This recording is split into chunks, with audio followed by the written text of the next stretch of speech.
Hello friends, ఇప్పుడు మనం చెప్పుకోబోయే స్టోరీ మీరు ముందెప్పుడు వినుండరు. ఎందుకంటే ఇది లక్ష్మి అనే ఒక అమ్మాయికి జరిగిన సంఘటన.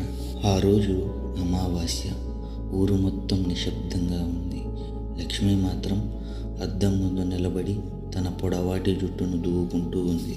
లక్ష్మి బీటెక్ చదువుతున్న అమ్మాయి. తనకి దేవుడన్నా దయ్యాలన్నా అంతగా నమ్మకం లేదు. లక్ష్మి వాళ్ళ అమ్మ వచ్చి, అమ్మ ఇవాళ అమావాస్య, జుట్టు విరబోసుకొని తిరగకు, చాలా ప్రమాదం అని చెప్తుంది. కానీ లక్ష్మి ఆ మాటలు పట్టించుకోకుండా, అమ్మా అవన్నీ పాత నమ్మకాలే, ఇప్పుడు ఎవరన్నా ఇలాంటివి నమ్ముతారా అంటుంది. లక్ష్మి వాళ్ళ అమ్మ ఎంత చెప్పినా వినకుండా జుట్టు విరబోసుకొని ఉంది. రాత్రి 10 గంటలకు లక్ష్మి ఫోన్ చూస్తూ మేడపైకి వెళ్ళింది. మేడ మీద ఫోన్ చూస్తూ నడుస్తూ ఉంది. సడన్ గా ఏదో గజ్జల చప్పుడు వినిపించింది. లక్ష్మి వాళ్ళ అమ్మ ఏమైనా వచ్చుంటుందని పెద్దగా ఆ శబ్దాన్ని పట్టించుకోలేదు. కానీ కొద్దిసేపటికి ఆ గజ్జల చప్పుడు గట్టిగా వినిపించడం మొదలైంది.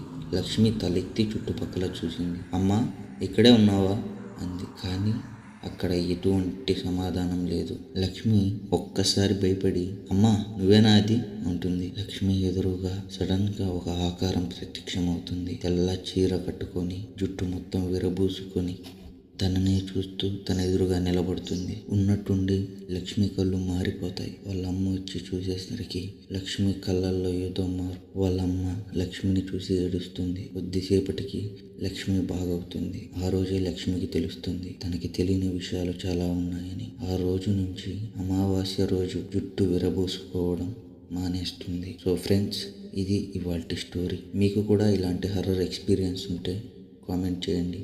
ఇలాంటి మరిన్ని వీడియోల కోసం మన ఛానల్ని సబ్స్క్రైబ్ చేసుకోండి.